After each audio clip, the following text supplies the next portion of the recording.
આપણી ગુજરાતી અને કચ્છી ભાષામાં મિત્ર અને દોસ્ત માટે હજુ એક શબ્દ વાપરવામાં આવે છે, ભાઈબંધ. પણ તમે ઊંડાણપૂર્વક એ ભાઈબંધનો ભાવાર્થ ક્યારે સમજ્યા છો ખરા? ભાઈબંધ એટલે ભાઈ જેવું, બંધન એટલે ભાઈબંધ.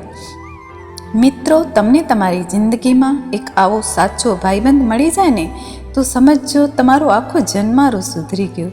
તો ચાલો આજે આપણે જાણીએ કે એક ખરા મિત્ર અને ભાઈબંધની પરિભાષા શું હોય છે.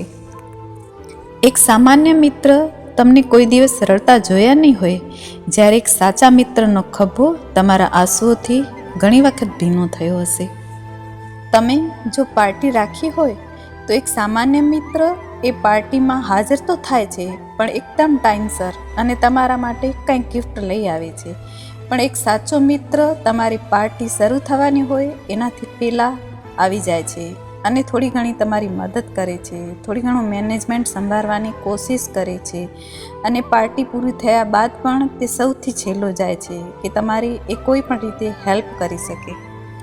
જીવનમાં ઘણી વખત એવી પણ પરિસ્થિતિ ઊભી થતી હોય છે કે આપણને મોડી રાત્રે આપણા દોસ્તની મદદની જરૂર પડતી હોય છે, ત્યારે આપણે એ દોસ્તને ફોન કરતા હોઈએ છીએ.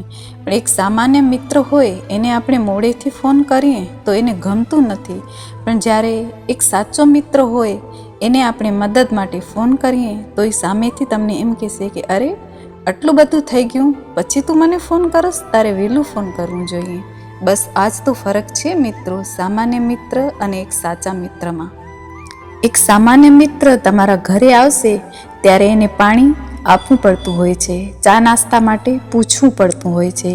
જ્યારે એક સાચો મિત્ર તમારા ઘરે આવશે ત્યારે એ સામેથી ફ્રીજ ખોલી અને પાણી પી લેશે, અને એને નાસ્તું ખાવું હશે તો તમને સામેથી કહેશે અરે યાર કંઈક ખાવા તો આપ, મને ભૂખ લાગી છે.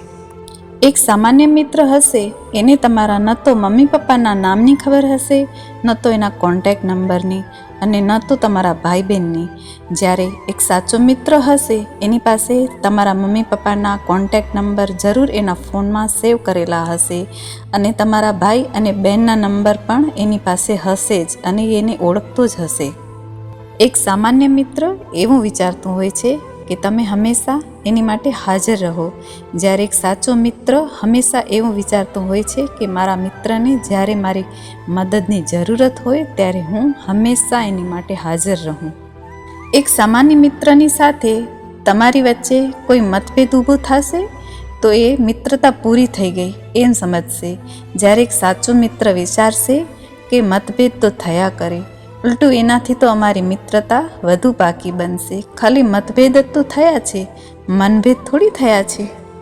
એટલા માટે સાચા મિત્રને ઓળખો અને એની કદર કરો, અને ક્યારેક કોઈ મતભેદ થાય ને તો મન મોટું રાખી અને ભૂલી જાઓ અને મિત્રતા જાળવી રાખો, કારણ કે જીવનમાં આવા સાચા ભાઈબંધ બધાને નથી મળતા, અને ભાઈ જેવું બંધન નિભાવી શકે એવું વિશાળ હૃદય બધા પાસે નથી હોતું.